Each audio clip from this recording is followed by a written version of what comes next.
இப்போ பாருங்க, நாங்க ரோட கிராஸ் பண்றோம். இத நம்ம எப்படி சொல்லலாம் அப்படின்னா, Mithran and I R crossing the road அப்படின்னு சொல்லலாம். மெயின் திங் நான் அதை உங்களுக்கு எதுக்காக சொல்றேன் அப்படின்னா, இப்போ நானும் மித்ரனும் அப்படின்னா மித்ரன் அண்ட் மீ அப்படின்னு நம்ம சொல்லக்கூடாது.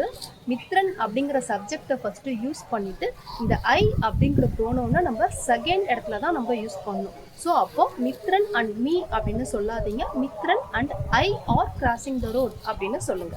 இப்போ பாருங்க, நானும் மித்ரனும் ரோடு வழியாக நடந்து போய் கொண்டிருக்கிறோம். இதை நம்ம எப்படி சொல்லலாம் அப்படின்னா, Mithran and I are walking along the road அப்படின்னு சொல்லலாம். அலாங் அப்படின்னா என்னன்னா வழியாக அப்படின்னு அர்த்தம்.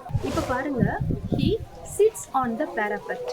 பேராபெட் அப்படின்னா என்னன்னா ஒரு லோ ப்ரொடெக்டிங் வால் அப்படின்னு அர்த்தம்.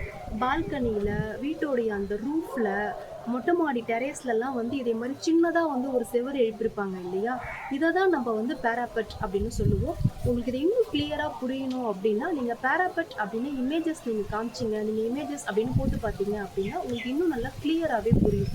ஃபார் எக்ஸாம்பிள் பார்த்தீங்கன்னா, don't sit on the parapet, you may fall down. அதாவது அது மேலே உட்காராத, விழுறதுக்கு வாய்ப்பு இருக்குது அப்படின்னு நம்ம சொல்லுவோம் இல்லையா, அதுதான். இன்னொரு எக்ஸாம்பிள் சென்டென்ஸ் பாருங்க, there is a high parapet around their house. என்ன அர்த்தம் அப்படின்னா, அவங்க வீட்டை சுற்றி வந்து நல்லா வந்து அந்த பேராபெட்லாம் வந்து நல்லா ஹைட்டாகவே இருக்குது, அதனால பயப்பட வேண்டாம், குழந்தைங்கள்லாம் மேலே போனால் கூட சேஃபாக தான் இருப்பாங்க, கீழே விழ மாட்டாங்க. ஸோ இதே மாதிரி இருக்கக்கூடிய சர்க்கம்ஸ்டன்ஸில் நாம் இந்த வேர்டை யூஸ் பண்ணலாம். இப்போ இதுக்கான மீனிங் புரியுதா?